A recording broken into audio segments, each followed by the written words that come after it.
Grande Povo Americano, venho aqui anunciar a invasão do Afeganistão. Precisamos libertar o povo do Afeganistão. Levar a democracia para o Afeganistão. Eles precisam da democracia e do casamento gay. Eles precisam de McDonald's e feminismo. Aborto e claro futebol americano, Deus abençoe a América.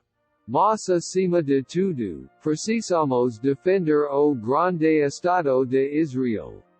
Obrigado. Estimados cidadãos, venho aqui anunciar a invasão do Iraque. Precisamos libertar o Iraque, levar a democracia para o Iraque. Iraque precisa de casamento gay e McDonald's. Nós levaremos feminismo e aborto ao Iraque.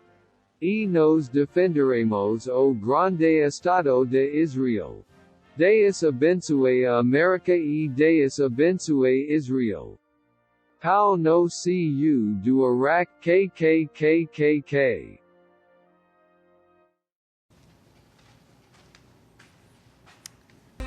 الشعب السوري بالساحات للمجد بيرفع رايات عم يهتف بثلاث كلمات الله وسوريا وبشار كنيسة وجامع متحدين Muito provável que você já se deparou com o termo neocon, que vem de neoconservador. Mas o que realmente esse termo representa? Neoconservadorismo é um movimento político que se diz de direita, mas na realidade tem raízes no trotskismo. Neoconservadorismo surge nos anos 60 nos Estados Unidos, quando os trotskistas do Partido Democrata decidem mudar para o Partido Republicano, sob o nome de uma nova ideologia. Dentro do Partido Republicano, os trotskistas, agora neoconservadores, ganham tração e chegam ao poder dentro do partido, reivindicando o partido para eles. O Partido Republicano, que até então era conservador ou paleoconservador, se torna neoconservador. As eleições americanas dali em diante passaram a ser, então, stalinistas do Partido Democrata contra os trotskistas do Partido Republicano. A ideia central do neoconservadorismo é só uma: Israel. Todo movimento neoconservador foi idealizado por judeus zionistas. Isso aí não é nenhuma teoria da conspiração, não. Isso é coisa que você acha no Wikipedia, bem explícito. Os idealizadores neocons só tinham Israel em mente. Leo Strauss, Norman Podhoretz, Paul Wolfowitz, Donald Kagan, todos eles judeus zionistas. Acima de tudo, Israel. Ao longo dos anos, os neoconservadores no Partido Republicano foram expandindo a sua influência e também o movimento foi se mudando ao longo dos anos.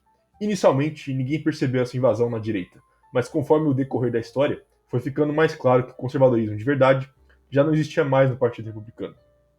E depois de um tempo, o neoconservadorismo não foi nem mais uma coisa exclusiva dos Estados Unidos. Ele começou a se espalhar pelo mundo, principalmente na Europa, e depois foi tomando até outras formas, chegando no que hoje no Brasil a gente chama de liberal conservador. O liberal conservador é nada mais do que a nossa versão do neoconservador. Vou explicar isso melhor. Mas qual a diferença entre o neoconservador e o conservador de verdade, o paleoconservador? Então eu fiz aqui uma lista para diferenciar o conservador ou paleoconservador do neocon, liberal conservador. O primeiro de tudo é que o conservador ele põe a própria nação em primeiro. Ele é nacionalista. Já o neocon ele vai pôr Israel primeiro. Ele não é nacionalista. De uma forma que você pode trocar Israel pelo mundo. Ele é globalista, ele é internacionalista. Tudo que ele vai fazer vai ser pelo bem do mundo, quando na verdade ele quer dizer Israel. Por exemplo, você vê que muitos dos Estados Unidos, todas as interferências que eles fizeram no Oriente Médio foi com a desculpa de tornar o mundo um lugar mais pacífico. Quando na verdade não, era só guerra para Israel. Era isso. Você pode ver isso também de várias formas, quando você vê algum cara que se diz direita falando que não, a gente tem que intervir em tal país porque eles têm uma ditadura. Quem está ganhando com isso é Israel. Por exemplo, você vê isso no Irã, no Iraque, na Síria, no Líbano, na Iêmen, no Catar, na Líbia, enfim. Segunda coisa é que o conservador ele é absolutista. Ele não relativiza nada, enquanto o neocon ele é relativista. Melhor exemplo disso. O conservador era contra o casamento gay, depois que o casamento gay foi aprovado, ele continuou sendo contra. Ele não mudou a posição dele.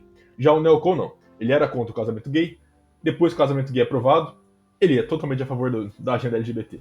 Ele passa a balançar a bandeira colorida, fala que existe gay de direita, existe trans de direita. Não, agora nós temos que trazer os homossexuais pro nosso lado. Quem é homofóbico mesmo é a esquerda, não é a gente. Entendeu? Esse é o relativismo do neocon, enquanto conservador não. Ele era contra o casamento gay, depois que o casamento gay é aprovado, ele continua falando contra. Simples. Ele tem uma ideia absoluta. Ele não relativiza nada. Ele não dá brecha para progressismo. Enquanto o neocon, o que vem dele é isso, é essa brecha para progressista. Terceira coisa, que o conservador, ele acredita no cristianismo absoluto. Que, como volta no segundo ponto, não existe um relativismo ali. É cristianismo e pronto. Toda a ideia é cristã. Já o neocon não, ele acredita nesse judaísmo.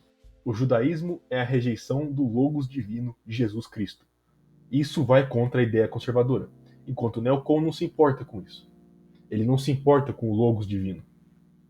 O espírito neocon, ele é judaico. Enquanto, para já encaixar no próximo ponto, o espírito conservador, ele é europeu. O que são duas coisas distintas. O espírito europeu é o espírito do altruísmo, enquanto o espírito judaico é o espírito do lucro. Quando eu digo espírito, eu quero dizer a essência do que aquilo representa. O espírito judaico, ele é ganancioso. A base dele é o dinheiro, é o lucro. Enquanto o espírito europeu não, ele é altruísta. Ele se importa com o bem do povo, ele não se importa com o dinheiro, ele não se importa com o lucro. Ele se importa com o bem-estar da sociedade. O que já encaixa também no próximo ponto, que é o protecionismo. O conservador não se importa com o mercado, ele se importa com o povo. Que não interessa se vai ter um bom comércio com a China, ou se vai ter um bom comércio com sei lá, com o Japão ou com a Alemanha, não interessa. O que interessa é que o povo possa viver de uma forma decente. Se ele tem um comércio com a China, vai, por exemplo, aumentar o preço da carne, mas vai aumentar o PIB, ele não faz isso, porque ele se importa mais com o povo comprando carne, tendo uma dieta saudável, do que com o PIB, entendeu? Enquanto o neocon não. O neocon ele vai fazer um livre comércio exterior, ele vai jogar tudo pra cima e vai falar, não, a gente tem que negociar com aquele ali, com aquele ali, com aquele ali. Não importa. Não importa se o povo tá tendo capacidade de comprar arroz e feijão. O que importa é o PIB subindo. E se os empregos que talvez o crescimento do PIB gere forem ocupados por imigrantes, o neoconservador não se importa nem um pouco. Enquanto o conservador quer que os empregos gerados pelo aumento do PIB vão para o seu próprio povo, não para imigrante. O conservador, ele não faz intervenção em outros países. Ele é completamente contra a intervenção em outros países. Já o neocon não. Ele sempre vai ter as guerras por Israel, que nem o melhor exemplo disso é os Estados Unidos. O melhor exemplo disso são os dois Bush, que completamente destruíram o Iraque. E não só isso, né? Sempre que tiver algum país que se diz socialista, eles vão lá para acabar com aquele país. Não estou defendendo socialismo, veja bem. Estou dizendo que sempre que surge um país socialista, você já vai ver os neocons falando, não, a gente tem que ir lá levar democracia para aquele povo. O conservador não acredita nisso. O conservador está preocupado, voltando no primeiro ponto, com a própria nação. Ele não está nem aí se a Venezuela é socialista, comunista, se é ANCAP. Ele está nem aí. Ele está preocupado com o povo dele, com o país dele. Bom, outro ponto é demografia. O conservador se importa com o povo. Então ele vai se importar com a demografia, que é o que o povo representa. Que ele vai se importar com quem é a maioria, ele vai se importar com a idade, ele vai se importar com a taxa de natalidade, enquanto o neocon, para ele não importa nem um pouco isso. Isso não importa nada. Basicamente, ele só vai se importar com lucro e PIB. Ok? Se o PIB está crescendo e o país está tendo lucro, foda-se a demografia. E pode vir imigrante, pode vir... pode estar muito mais velho do que novo, a taxa de natalidade pode estar lá embaixo, o que importa é o PIB. Nada disso importa. O conservador, ele é reacionário. Ele reage à situação atual da sociedade e ele pensa no passado. Já o neocon, ele é revolucionário. Okay? Por que ele é revolucionário? Porque volta no relativismo. Quando o neocon, ele relativiza aquilo que ele representa, ele relativiza os ideais dele, ele passa a ser revolucionário. Porque, inevitavelmente, esse relativismo vai levar ele a apoiar ideias progressistas. Como eu disse, ele era contra o casamento gay, ele passa a apoiar o casamento gay. Entendeu? O status quo importa mais para ele do que os ideais dele. Porque os ideais dele não existem. E além disso, como eu disse antes, eles têm raízes no trotskismo. Essa é a verdade. Porque o conservador pensa em etnia e cultura. O neocon só pensa em ideologia. Okay? Isso é uma coisa bem chave nessa questão. O conservador, ele sabe que a etnia de um povo, e principalmente a cultura de um povo, valem mais do que qualquer ideologia. Ele coloca isso acima da ideologia. Não importa se aquele povo segue uma ideologia ou outra. O que importa é que ele mantenha a sua etnia e cultura intacta. Isso é o que o conservador de verdade pensa, porque a etnia e a cultura são chaves para a identidade que o conservador quer conservar. Enquanto o neocon não interessa a etnia e cultura, o que interessa é a ideologia, entendeu? Não interessa se, por exemplo, os Estados Unidos virar mexicano de um dia para o outro. O que interessa é que eles continuam com a mesma ideologia dos Estados Unidos. O que não é a realidade, porque você mudando a identidade do povo, você mudando a etnia e a cultura, eventualmente eles vão começar a adotar ideologias diferentes. Então, para preservar uma ideologia, você, não necessariamente, mas é mais fácil você preservar a etnia e a cultura de um povo. Já o neocon, ele não percebe isso. Então, não faz sentido você querer manter a ideologia sem querer manter a cultura, entendeu? E os dois últimos pontos são chaves. O conservador, ele acredita na realidade, enquanto o neocon acredita na igualdade. O que isso significa? Que o conservador vai deixar claro as diferenças entre os povos, a diferença entre os sexos, a diferença entre as línguas, a idade das pessoas, tudo. Existe uma clara diferença ali, que é a realidade. Enquanto o neocon não. Ele vai falar que existe igualdade entre os sexos, igualdade entre os povos, que como eu disse no ponto anterior, ele só acredita em biologia. Então, para ele, igualdade meio que é uma coisa essencial. Então, aí entra o ponto-chave. O neocon, ele se encaixa mais na esquerda do que na direita. Não só porque ele relativiza e acaba virando progressista, mas por causa disso. Porque ele acredita nessa ideia de igualdade que só se encaixa na esquerda. No aspecto político da esquerda, no caso. Mas olha só, o neocon, ele é de direita. Só que ele é da direita da janela de Overton. Olha só, o neocon ele vai chamar o paleocon, o conservador de verdade, de extremista. Porque o paleocon ele está fora da janela de Overton, ele está fora da direita aceitável, enquanto o neocon está dentro. Então o neocon vai chamar o paleocon de todos os nomes possíveis, porque ele pode. E outra coisa, ele vai tomar o lugar do paleoconservador. Ele vai dizer que não, eu sou o conservador de verdade, você é um extremista. Ele vai tirar o paleoconservador da janela de Overton. Ele vai ajudar a esquerda a fazer isso. Porque ele faz parte disso. Ele faz parte do abrimento da janela de Overton para a esquerda. E o ponto final e principal. O conservador, a base dele é Deus, é a verdade, é a realidade, é o logos divino. Já o neocon, não. Como ele relativiza, a base dele passa a se tornar uma mentira. A base dele passa a se tornar Satã. Óbvio que nem todo conservador ou neoconservador vai se encaixar em todos os aspectos dessa lista, mas isso é para simplificar. Por exemplo, se você quer saber se alguém é um neocon, a primeira coisa que você pode perguntar é que se houvesse algo que favorecesse o país dele, mas fosse ruim para Israel, ele apoiaria. Se ele disser de cara que sim, a chance dele ser neocon já diminui. Agora, se ele começar com depende, aí você já sabe. Bom, e por aí vai, né? Você pergunta se o cara se importa mais com o PIB do que com o bem-estar do povo, se a cultura importa mais do que a ideologia, enfim. Para ilustrar bem a diferença entre um paleoconservador e um neoconservador, você pode assistir o debate entre o Tucker Carlson, que é um paleoconservador, contra o Ben Shapiro, que é um neoconservador. Um dos pontos principais desse debate foi que o Ben Shapiro estava dizendo que o livre mercado não pode ser regulado em nenhuma instância, em nenhuma hipótese, enquanto o Tucker Carlson disse que se o livre mercado ameaça o bem-estar da família nacional, ele tem que ser regulado de qualquer jeito. Isso é só um dos pontos. Outro ponto também foi que o Ben Shapiro argumentou que imigrantes podem se adaptar à cultura de um país, e o Tucker Carlson disse que não, que a cultura de um país está ligada à etnia nacional do país, enfim. E para identificar um neocon, olhe as ações dele, e não muito o que ele fala. Por exemplo, tem algumas figuras aí que conservador adora postar frase nas redes sociais dizendo, nossa, como esse cara era um exemplo de conservador. Mas quando você vê as ações dessas figuras e não o que eles falavam, a coisa muda bastante. Por exemplo, Margaret Thatcher. Adoram dizer como ela era um exemplo de conservadorismo, como ela era uma mulher fantástica, a dama de ferro. E vão lá e postam frase dela, e postam discurso e o cacete. Mas vamos ver o que ela fez na carreira política. Um dos principais atos de Margaret Thatcher foi ser a favor e ajudar a legalizar o aborto. Não posso parar aqui, né? Mas eu quero lembrar também que ela foi contra as reformas na lei de divórcio, que estavam resultando num crescimento gigantesco do divórcio no Reino Unido na época. Então ela contribuiu 2 vezes para a degeneração e para a queda de natalidade do próprio país.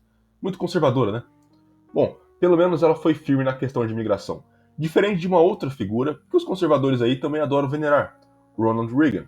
O Reagan, durante seu governo, passou uma reforma nos programas de imigração com a intenção de, entre aspas, dificultar a chegada de mais imigrantes legais. Mas, passando essa reforma, ele deu cidadania para todos os ilegais residentes, até a aprovação da lei. Ou seja, do que adiantou ele passar essa reforma? Nada. O resultado, na verdade, foi o contrário. Com todos os imigrantes legais agora com cidadania, os estados com alto índice de imigrantes nunca mais votaram em republicanos. Eles nunca mais votaram na direita. A Califórnia, por exemplo, nunca mais votou em um presidente de direita. Realmente, né? Reagan foi um grande conservador. Ah, mas eu não posso esquecer uma coisa. Ele defendeu o livre mercado e deu um monte de isenção de imposto. Claro, né? Ele legalizou milhões de imigrantes que teriam uma penca de filho e viveriam em programas assistencialistas e passariam décadas e décadas votando na esquerda para aumentar ainda mais esses programas. Mas e daí? O PIB cresceu. O PIB cresceu muito. Isso que é conservadorismo de verdade. É aumentar o PIB e gerar emprego para imigrante enquanto esse imigrante mata a sua população? Não. Para dar um exemplo atual do que seriam neoconservadores se passando por conservadores, é claro que eu vou falar do grande grupo americano PragerU, fundado por Dennis Prager, que é, adivinhem só, um judeu zionista. PragerU é bem famoso pelos seus inúmeros vídeos defendendo Israel, defendendo o feminismo de primeira e segunda onda, dizendo que só a terceira onda é ruim, e claro, jogando toda a culpa do que acontece de ruim no mundo no socialismo. Isso enquanto defendem o feminismo de outras épocas. Bem irônico, né? Porque todo mundo sabe que é a mesma coisa.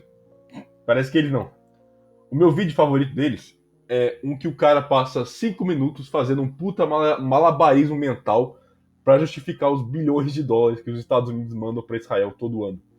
Ah, eles são um país bom e moral numa região onde isso é raro. Você pode falar isso de vários países. Você pode dizer o mesmo, por exemplo, do Chile. Mas os Estados Unidos mandam bilhões pro Chile todo ano? Não. Outra coisa que ele fala no vídeo, e eu não tô zoando, assiste esse vídeo, é que os Estados Unidos mandam bilhões para Israel porque Israel compra armamento deles. E eles ganham com isso. Essa é a cabeça do neocon. Ele ama tanto Israel que nem percebe que tá dando coisa de graça para eles e ainda acha que tá ganhando. Ou melhor, ele sabe que ele não tá ganhando. E agora, para entrar numa questão polêmica, né?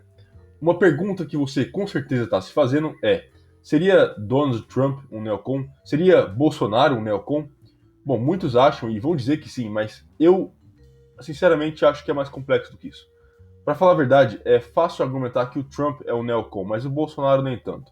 Como eu disse antes, o indivíduo pode não encaixar em todos os aspectos do conservador ou do neoconservador. O Trump, por exemplo, beneficia Israel pra cacete, mas ele também pensa no próprio povo. E ele se encaixa ainda mais no quesito conservador do que no neoconservador. Na realidade, ele apresenta características dos dois lados, e você vê um reflexo disso no próprio governo dele. Você vê que no governo dele existem duas figuras muito importantes, o Tucker Carlson e o Jared Kushner. O Tucker Carlson é o maior exemplo de um conservador de verdade, de um paleoconservador. E é um exemplo atual disso, porque você realmente não vê ninguém tão conservador quanto ele no governo do Trump. Enquanto o Jared Kushner é o maior exemplo de neoconservador nos Estados Unidos hoje. Ele é o exemplo do comportamento que o neocon exibe, colocando Israel acima de tudo, até acima do próprio país que ele vive. E o fato dos dois estarem bem envolvidos com o Trump mostra a dualidade dele. Ele parece ser tão conservador quanto o neocon. O porém de tudo isso é que o Trump é um grande zionista, é o maior zionista que existe atualmente. E está fazendo tanto mais por Israel do que pelo próprio país dele. Então, como aqui fica bem claro, existem casos onde o indivíduo é nitidamente conservador ou neoconservador. Mas também tem casos onde existe essa ambiguidade, essa dualidade do Donald Trump. Com outros líderes da direita populista ao redor do mundo, eu diria que é mais simples. Todos eles apresentam alguns aspectos de neocon, mas em grande parte são conservadores realmente. O melhor exemplo disso é o Viktor Orbán na Hungria. Ele ainda defende uma certa igualdade de gênero ali, que se não fosse isso eu diria que ele é um 100% conservador. Mas você pode ver como essa ideia igualitária afeta o governo dele. Que se não fosse isso seria impecável até, seria um modelo de paleoconservador. E claro, eu tenho que falar de quem? De Jair Bolsonaro, o nosso presidente. O caso dele é parecido com o Trump, só que tem um porém. Ele e a maior parte das pessoas ao redor dele são completamente ignorantes em meta política. Tirando algumas figuras, é claro. Mas o presidente não sabe a diferença entre neocon e conservador. Ele não sabe o que é zionismo. Ele acha que o maior mal do mundo é socialismo. Ele é um boomer, por bem e por mal.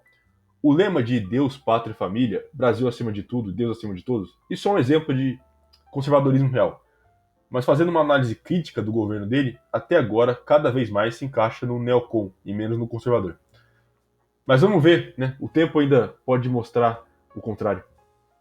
Mas uma white pill, é que, por mais que chamem o Bolsonaro de sionista, perto do Trump, ele até parece o contrário.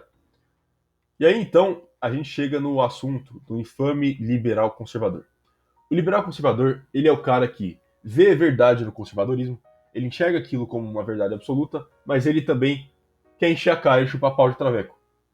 Então ele relativiza a moral para encaixar os vícios e pecados dele dentro da ideologia que ele diz ser verdade.